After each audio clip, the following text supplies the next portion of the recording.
आज पढ़ाएंगे हम आप लोग को लायबिलिटी के बारे में। दायित्व,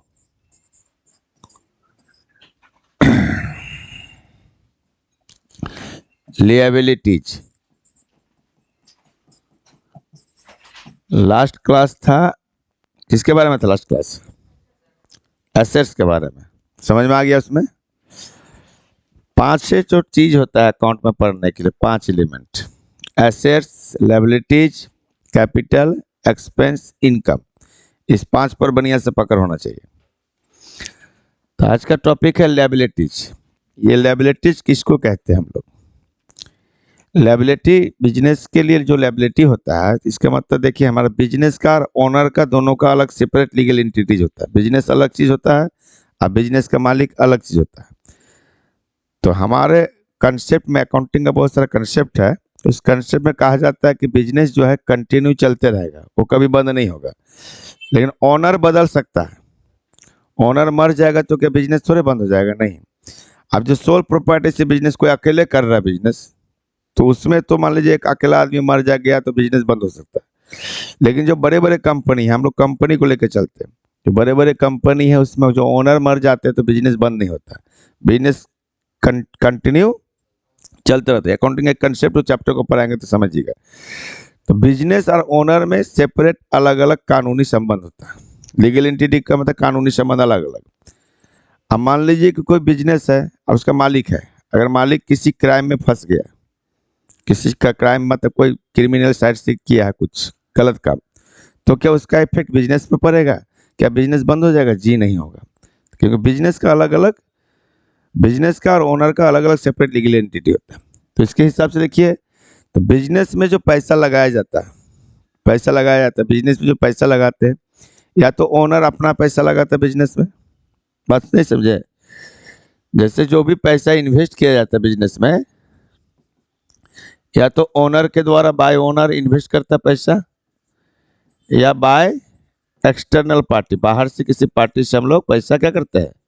लेते हैं। लेते हैं ना। बिजनेस में जो पैसे इन्वेस्ट करते हैं हम लोग, या तो हम लोग क्या करते हैं?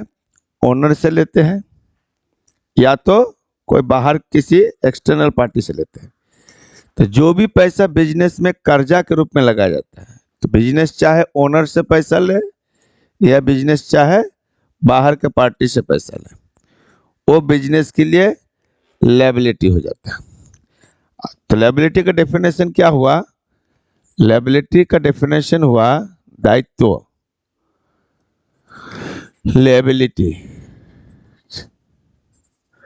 दायित्व का मतलब होता है कि amount borrowed from others, amount borrowed from others by business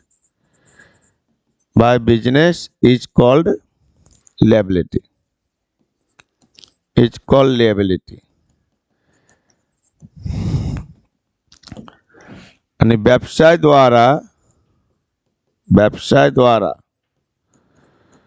दूसरों से उधार ली गई राशि दायित्व कहलाता है। बिजनेस जो पैसा दूसरों से लिया है, जैसे मान लीजिए हम कोचिंग चला रहे हैं, तो हमारा अकाउंटिंग रिकॉर्ड हम थोड़े करेंगे, मेरा बिजनेस करेगा, बिजनेस की तरफ से होगा। वो हम क्या किए? बिजनेस के लिए पैसा बाहर से कर्जा लेके लगा दिए, तो बिजनेस का कर्जा हुआ वो। जैसे आप कभी कभी लोन लेते हो, तो लोन लेते समय बैंक बोलता है पर्सनल लोन ले रहे हो या बिजनेस लोन ले रहे हो।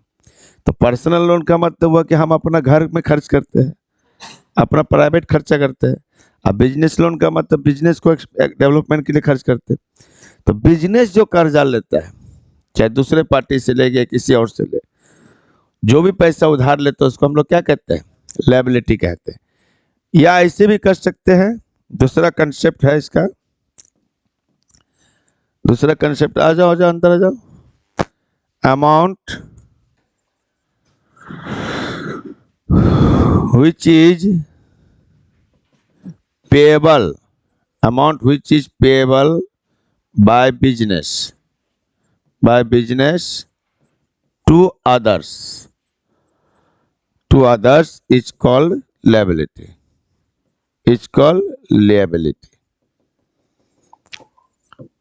और व्यवसाय द्वारा वह राशि जो दूसरों को देय है। देखो वर्ड सबको पकड़िएगा। देय है का मतलब दिए नहीं है, देना है। देय है का मतलब क्या होता है? देना है। उसे व्यवसाय का दायित्व कहते हैं। व्यवसाय का दायित्व कहते हैं। और बिजनेस द्वारा जो पैसा हमको दूसरों को देना है, तो दूसरों को कौन सा पैसा देना है? जो लिए है। लेकिन कभी कभी क्या होता है, नहीं लिए है फिर भी देना है। हम बताएंगे अभी हम। हाँ, एक होता है डायरेक्ट हमने कर्जा लिया, उसको वापस करेंगे, तो उसको हम लोग कहते हैं रीपेमेंट। क्या करना है? रीपेमेंट। रीपेमेंट का मतलब होता है पेमेंट नहीं, रीपेमेंट। जैसे हमने किसी से कर्जा लिया है, वो वापस करना है। एक होता है कि कोई हमारा काम किया, मेरे कोई काम किया, अब बदले में उसको पैसा देना है। दिए नहीं है, देना है।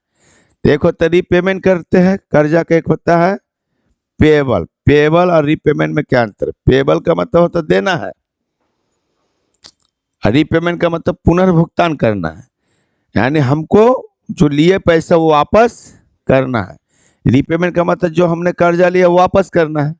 अब पेएबल का मतलब होता है हमको देना है। हम लिए नहीं कर्जा, लेकिन हमको देना है किसी को। तो दो वर्ड होता है, इसको समझिएगा। एग्जाम्पल देंगे तो समझ में आएगा। रीपेमेंट का मतलब तो हमने कर्जा लिया वो वापस करना है, तो भी लायबिलिटी हो गया। अब पेएबल का मतलब हमको देना है। हमारा बिजनेस बिना हमको मत ही, हमारे बिजनेस का हुआ। हमारा बिजनेस दूसरों को पैसा देना है, ये सब क्या हो गया? लायबिलिटी हो गया। जैसे एग्जाम्पल में हम आपको दिखा रहे हैं। जैसे मान लीजिए एग्जाम्पल में देखिए, एग्जाम्पल जैसे बैंक लोन है। बैंक लोन, इसका मतलब क्या हुआ? बैंक से हमने क्या किया? लोन लिया, वो पैसा क्या करना है? देना है। अभी तक चुकाए नहीं, तो ये मेरे लिए क्या हो गया? लायबिलिटी हो गया। हुआ ना लायबिलिटी। या हम लोन लिए है, लोन फ्रॉम फ्रेंड, अपने दोस्त से क्या किया है? लोन लिए है बिजनेस में लगाने के लिए। बिजनेस में लगाने के लिए सारा चर्चा हम किस पर करेंगे? बिजनेस पर। तो दोस्त से लोन लिए, तो ये पैसा भी वापस करना है, तो उधार लिए ना जी। मैं पहले बोला था दूसरों से उधार ली गई राशि क्या कहलाता है? दायित्व कहलाता है। दोस्त से भी लोन लिए थी, क्या हो गया? लायबिलिटी हो गया। अब ध्यान दीजिएगा। अब हो गया आपको डिबेंचर। ये सब 12 में पढ़ोगे आगे जाके। ऋण पत्र कहते हैं। ये सब क्या होता है? कंपनी लेती है लोन। कंपनी क्या करती है? लोन लेती है। किससे? पब्लिक से। जैसे शेयर बेचता है ना कंपनी, वैसे कंपनी पब्लिक को बोलता है तो हमको लोन दो, अब बदले में को बॉन्ड पेपर दे देता है, जिसको डिबेंचर कहते हैं। तो ऐसे भी डिबेंचर इशू करके भी मार्केट से लोन उठा लेता है पब्लिक से। ये कंपनी की सिचुएशन में होगा। इसका पूरा एनालिसिस क्लास 12 में हम लोग जाके पढ़ेंगे। तो ये भी क्या है? प्रकार से लायबिलिटी है। लायबिलिटी है। अब देखिए क्रेडिटोर्स। क्रेडिटोर्स से हमने क्या किया? जैसे क्रेडिटोर्स किसको कहते हैं? लेनदार कहते हैं। इसको क्या कहते हैं हम लोग? लेनदार। क्रेडिटोर्स किसको बोलेंगे? जैसे हम किसी से कुछ खरीदे हैं, उधार में खरीदे।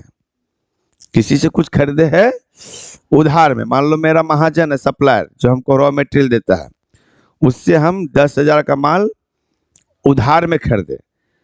मोहन नाम का आदमी है वो, तो मेरा क्या कहलाएगा? क्रेडिटोर्स। क्योंकि 10,000 उसको क्या करना है? देना है। तो लायबिलिटी का दो तरीके की बात। एक तो या तो आप कर्जा लिए डायरेक्ट वापस करना है, तो भी लायबिलिटी, या वह पैसा जो दूसरों को देना है।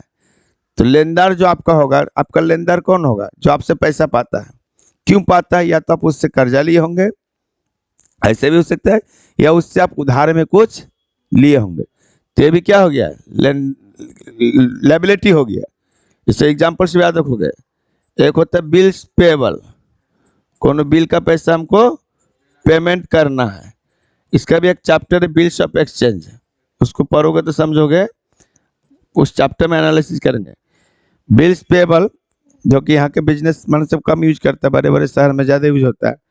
तो बिल्स पेबल का मतलब होता है हम उधार में कुछ माल खरीदे, उसका एक बिल बना लिए कि हम 2 महीना बाद 3 महीना बाद पेमेंट करेंगे, तो वो कागज जो भी बिल बन के मेरे पास रहेगा वो भी क्या हो गया, लायबिलिटी हो गया। बस समझे, कोनो बिल का पेमेंट करना बाकी है। इसके अलावा और लायबिलिटी क्या होता है, जैसे आउटस्टैंडिंग। ये आउटस्टैंडिंग का मतलब, आउटस्टैंडिंग का मतलब वो मत समझना जो परफॉर्मेंस दिखाता हुआ आउटस्टैंडिंग फैंटास्टिक बोलते हैं, वो सब नहीं आउटस्टैंडिंग। कॉमर्स का में आउटस्टैंडिंग का मतलब होता है अनपेड। क्या होता है, अनपेड, मतलब हमने काम करवा लिया किसी से, आप पैसे उसको नहीं दिए। मान लो कोनो मजदूर से काम करवा लिए, अब बोला रे 2 महीना बाद लिए पाए, किसी स्टाफ से काम करवा लिए, सैलरी हम उसको रोक के रख लिए, अगले महीना लिए, 2 महीना बाद लिए, 6 महीना बाद लिए। तो वैसा कोई भी खर्चा हम तो खर्च कर लिए हैं लेकिन पैसा नहीं दिए हैं, तो आउटस्टैंडिंग का मतलब था अनपेड। अनपेड मतलब हमने पेड नहीं किया। तो इसमें क्या क्या आ सकता है, इसमें आ सकता है आउटस्टैंडिंग सैलरी, आउटस्टैंडिंग सैलरी आ सकता है, आउटस्टैंडिंग वेजेज आ सकता है, बहुत तरह का, माने कोई भी खर्चा जो बाकी है हमने उसको नहीं चुकाया, बाद में चुकाएंगे, तो मेरे लिए क्या हो जाएगा, लायबिलिटी।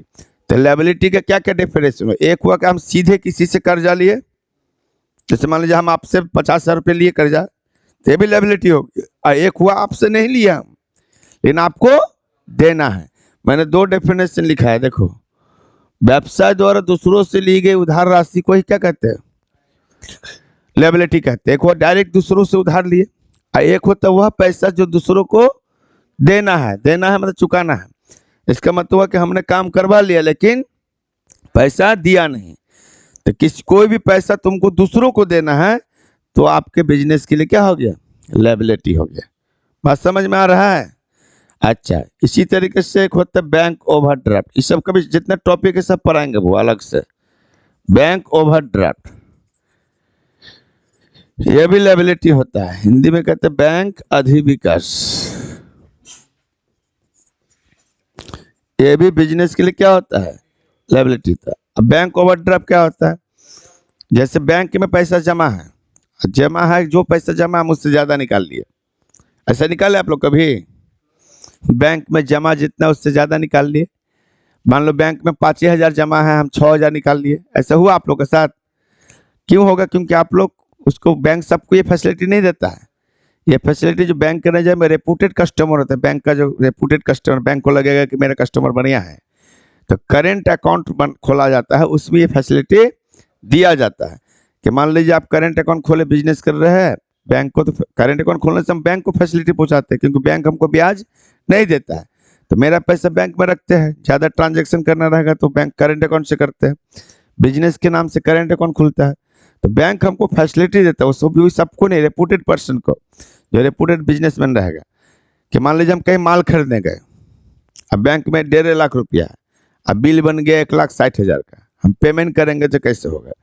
तो बैंक क्या करता है, 1,60,000 पेमेंट मेरी तरफ से कर देता है, और 10,000 रुपये मेरा क्या हुआ, बैंक से एक प्रकार से कर्जे लिए, तो इसी को कहते हैं ओवर ड्राफ्ट। मैंने जो पैसा जमा है उससे हम ज़्यादा निकाल ले। मेरा अभी जो नोट्स दिए सब उसमें लिखा हुआ है। तो ये भी मेरे लिए क्या है, लायबिलिटी। मैंने घुमा फिरा के समझिए, कोई हमसे पैसा पा रहा है ना, कोई हमसे पैसा पा रहा है, हमसे मतलब मेरे बिजनेस से, तो मेरे लिए क्या है, लायबिलिटी। हम, मेरा बिजनेस यानी हम किसी और से पैसा पा रहे हैं तो मेरे लिए संपत्ति। तो ठेर भाषा में हम समझ जाते हैं, हाँ, यानी वह राशि जो व्यवसाय द्वारा दूसरों को क्या है, देय है। दूसरों को देय है मतलब देना है, दूसरों के देना है, वह दायित्व है। वह क्या है? दायित्व कहलाता है। और दूसरों द्वारा व्यवसाय को देना है, उल्टा हो जाएगा। वह राशि जो दूसरों द्वारा व्यवसाय को दे है, व्यवसाय को दे है, ठेठ भाषा में हम बता रहे हैं, दे है, वह व्यवसाय के लिए क्या है? संपत्ति है। वह व्यवसाय के लिए संपत्ति है। क्योंकि बुक कीपिंग में हम बताए थे कि बुक कीपिंग में क्या होता है, जो भी पार्टी के बीच ट्रांजैक्शन होता है वो dual transaction, double entity system पर होता है कि तू मेरा देनदार तो मैं तेरा लेनदार। इसमें देनदार लेनदार का संबंध होता है। यानी हम अगर किसी से पैसा पा रहे हैं, हमारा बिजनेस का रिप्रेजेंटेटिव हम हुए, हम अगर किसी से पैसा पा रहे हैं तो मेरे लिए संपत्ति हुआ। अब कोई हमसे पैसा पा रहा है, घुमा फिरा के कोई बहाना हो, किसी भी कारण से कोई हमसे पैसा पा रहा है, मैंने हमको देना है उसको, तो मेरे लिए क्या हो गया? लायबिलिटी हो गया। बात समझ में आया? हाँ, उस दिन संपत्ति बताए थे। चलिए आगे बढ़ते हैं। अब देखिए types of liability, types of liabilities. 5 गो चीज पर पकड़ बना लीजिए बाबू, अकाउंट पढ़ने में बहुत आसान लगेगा। वो 2-3 बार होगा ये क्लास, कोई दिक्कत नहीं है। दायित्व के प्रकार, जैसे संपत्ति के प्रकार हमने बताया, वैसे दायित्व के प्रकार भी होता है। तो दायित्व के वही 2 प्रकार होता है। लायबिलिटी का 2 टाइप होता है। एक होता है आपको non current liabilities, non current liabilities, और एक होता है current liabilities, current liabilities. Non current liabilities और करेंट लायबिलिटीज, हिंदी में कहते हैं इसको हम लोग गैर चालू दायित्व, गैर चालू दायित्व और चालू दायित्व, या इसका दूसरा नाम ऐसे भी होता है, ये हो गया long term liabilities, long term liabilities भी कर सकते हैं, और इसको शॉर्ट टर्म पीरियड के हिसाब से शॉर्ट टर्म लायबिलिटीज भी कह सकते हैं। अल्पकालीन दायित्व, अल्पकालीन दायित्व, और ये हो गया दीर्घकालीन। मेरे नोट्स में ऐसे दिया होगा अल्पकालीन, दीर्घकालीन, दीर्घकालीन दायित्व। ठीक। तो कुछ कर्जा होता है तुरंत चुकाना पड़ता है, और कुछ कर्जा होता है बाद में बहुत देर समय बाद चुकाना होता है। तो हमारे अकाउंटिंग लैंग्वेज में अगर कोई भी कर्जा 1 साल के अंदर चुकाना है, मैंने मैक्सिमम पीरियड 1 साल का होगा, तो हो जाएगा चालू दायित्व, करेंट लायबिलिटीज। अगर 1 साल के बाद चुकाना है तो हो जाएगा आपको नॉन करेंट लायबिलिटीज। मेरा बात समझे ना? तो यहाँ पर आप ध्यान दीजिएगा। तो इसका भुगतान जो है वैसा दायित्व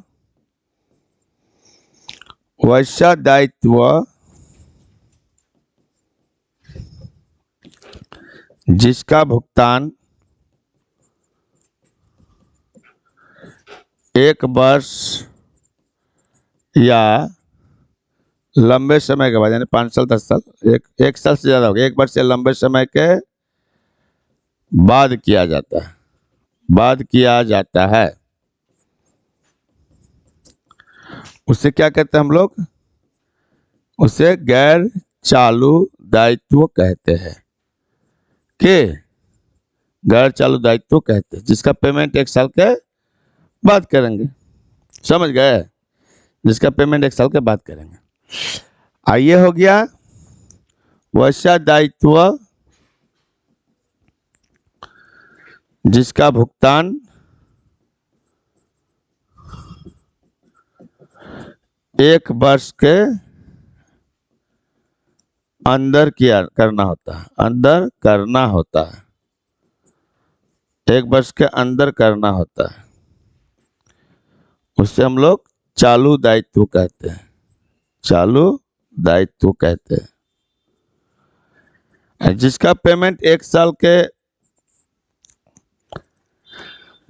बाद करेंगे वो नॉन करेंट लायबिलिटी, और जिसका पेमेंट 1 साल के अंदर करेंगे उसको हम लोग क्या कहेंगे, करेंट लायबिलिटी। समझ में आ रहा है कि नहीं आ रहा है? तो पेमेंट के हिसाब से मैंने कुछ कर्जा होता है जो हमको 5 साल बाद चुकाना है, 10 साल बाद चुकाना है, वो हो गया आपको नॉन करेंट। करंट वर्ड का मतलब 1 साल का हुआ, नॉन करेंट का मतलब वो 1 साल से ज्यादा। एसेट में भी बताए थे। तो ऐसा दायित्व जिसका भुगतान 1 साल के अंदर करना होता है उसको करेंट लायबिलिटी, और जिसका पेमेंट 1 साल के बाद करना हो तो नॉन करेंट लायबिलिटी। अब इसका एग्जाम्पल देख लीजिए, करेंट लायबिलिटी में क्या क्या आएगा। करेंट नॉन करेंट है, इसमें लॉन्ग टर्म बैंक लोन तो 6 महीने के लिए भी तो ले सकते हैं। हाँ, तो लॉन्ग टर्म लगा देना, कुछ नहीं लिखा रहेगा तो लॉन्ग टर्म नहीं हो, लिखा रहेगा तो माना जाता है लॉन्ग टर्म होता है। तो long term bank loan, long term bank loan, कोई से बैंक से लोन लिया हम हैवी अमाउंट, या डिवेंचर, डिवेंचर कंपनी सब debenture short term medium term भी होता है, लेकिन यहाँ पर हम लोग long term current non current में 1 साल का अंतर है, तो 1 साल से अधिक रहेगा तो ऐसे भी डिवेंचर 1 साल से अधिक होता है, तो ये नॉन करेंट लायबिलिटी हो गया। ये वो लोन लिए, एक वो उधार लिए, long term borrowings. Borrowings, borrowings का मतलब क्या होता है, उधार लेना, किसी से भी ले सकते हैं, चाहे मनी लेंडर से ले लीजिए, साहूकार से, या दोस्त से ले लिए, क्या है, तो ये सब हो गया आपको नॉन करेंट लायबिलिटी। या कोई प्रोविजन बनाए हम लॉन्ग टर्म के लिए, लॉन्ग टर्म प्रोविजन, प्रोविजन का चैप्टर मिलेगा आपको आगे जाके। प्रोविजन का मतलब तो फ्यूचर में कोई भी चीज खरीदना हो, एसेट खरीदना हो, या कोई कर्जा को चुकाना हो, उसके लिए पैसा क्या करते हैं, निकाल के रखते हैं, उसका यूज हम लोग उसी का पेमेंट करने में करते हैं। तो उस तरह का कोई भी लॉन्ग टर्म रहेगा लायबिलिटी होगा, ये लॉन्ग टर्म, सब लॉन्ग टर्म लायबिलिटी बोलो या नॉन करेंट लायबिलिटी बोलो। अब इधर हो गया करंट लायबिलिटी में एग्जाम्पल, इसके एग्जाम्पल जैसे क्रेडिटर्स, कोई भी महाजन को आप 1 साल के अंदर चुकाना रहता है। आप लोग देखते होंगे बिजनेसमैन सब तंग करता है बिजनेसमैन सबको, महाजन सब, अरे मार्च क्लोजिंग चल रहा है पैसा पेमेंट करो। इसका मतलब कि 1 साल के अंदर उसको क्या करना है, निपटाना होता है। कोई भी स्टाफ का बिल अनपेड, बिल्स पेबल, कोई बिल का क्या करना है, पेमेंट करना, वो भी 1 साल के अंदर, इस सब करंट लायबिलिटी में आता है। या आउटस्टैंडिंग एक्सपेंस, कोई खर्चा बाकी हो, चाहे वो सैलरी का हो, चाहे सैलरी का हो, या मजदूरी का हो, या बिजली बिल हो, कोई भी चीज का बाकी रखे आप, उसका पेमेंट क्या करना पड़ता है, 1 साल के अंदर करना पड़ता है। या bank overdraft, bank overdraft, या short term borrowings, short term मतलब कम समय के लिए, 12 महीना के लिए किसी से आप उधार लिए, ये सब हो गया आपका लायबिलिटी। वो भी कौन सी लायबिलिटी, करेंट लायबिलिटी। समझ में आ गया? एक बार मैं फिर से बोल रहा हूँ, लायबिलिटी का मतलब होता है कि बिजनेस द्वारा वो पैसा क्या करना, दूसरों को देना है, दूसरों को देना है, या दूसरों से डायरेक्ट कर्जा लिया। अगर व्यवसाय दूसरों से कर्जा लेता है या दूसरों से उधार लेता है तो बिजनेस के लिए क्या हो गया, लायबिलिटी हो गई। या बिजनेस द्वारा वो पैसा दूसरों को देना है, कोई ऐसा राशि है, कोई ऐसा अमाउंट है जो दूसरों को देना है, वो भी क्या हो गया, लायबिलिटी हो गया। एक बार जहां से हम स्टार्ट किए तो उसको ध्यान दीजिएगा, बिजनेस क्या करता है, ओनर से भी पैसा लेता है। बिजनेस जैसे हम कोचिंग चला रहे हैं सपोज, तो हम भी तो बिजनेस में पैसा लगाए हैं। तो बिजनेस जो ओनर से लेता है पैसा, ओनर से जो लेता है उसको कहते हैं हम लोग कैपिटल। क्या कहते हैं हम लोग, क्योंकि हम कैपिटल का डेफिनेशन बताए थे कि ओनर द्वारा बिजनेस में जो भी लगाया जाता है वो क्या होता है, कैपिटल होता है। तो यानी मेरा बिजनेस हमसे पैसे लिया तो कैपिटल भी क्या हो गया, ये भी एक प्रकार से लायबिलिटी भी हो गया।